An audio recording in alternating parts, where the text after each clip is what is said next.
Hi everybody, this is Jordan with Select Realty in Fort Myers, and today we're going to talk about the big subject, interest rates. And even though it doesn't feel like a buyer's market, we really are in one right now.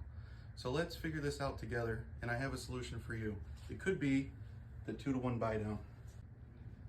Let's talk about what is the 2-to-1 buy down, or what is a buy down in general. So what a buy down is essentially buying down your interest rate, and in this case it's going to be based over the next 2 years. So let me show you an example. If we use the average purchase price of $400,000 with PITI included, your payment is going to fall somewhere around $3,523 a month, and that's at a rough interest rate of 7.750. So how are we going to get there? Well, first we're going to do the buy down. The buy down is going to cost us $9,468. And you think, where's that money coming from? Well, luckily for you, we can negotiate that down from the seller. How does it benefit you? What happens is the first 2% is over the first year. So you're paying at 5.75 interest rate. It would bring your first year monthly payment down, with everything included, around $3,001 monthly. What happens then? That's the 2 part. The second part of this is the 1.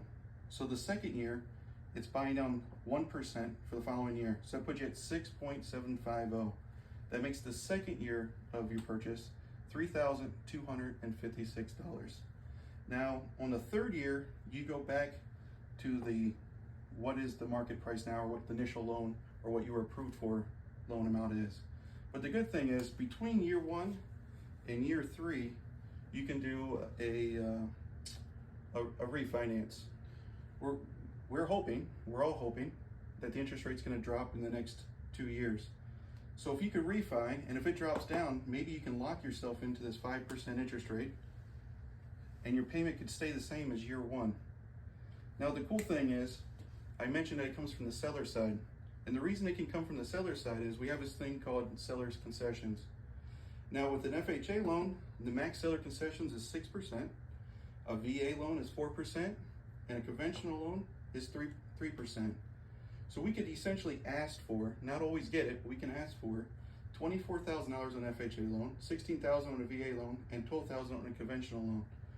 What does this do for us? So in any of these, if we take the smallest amount, the 3%, that gives us $12,000. And that's just say it's seller concessions. Seller concessions is what the seller can contribute to our cost in order to obtain the loan. Our buy down is only $9,468. So if we take the full 3%, that's $12,000, and we take away the buy down cost, that still leaves us with $2,532 remaining. And that money can go towards the closing cost. It can go towards maybe some minor repairs that we found during inspection, and really kind of go from there. So with the 2-to-1 buy down, I am confident that myself and my team can successfully bring it to a closing, and we can really navigate this buyer's market together. Most importantly, this right here. Give me a call. Jordan Smith, Select Realty, 239-788-1979. Have a great day.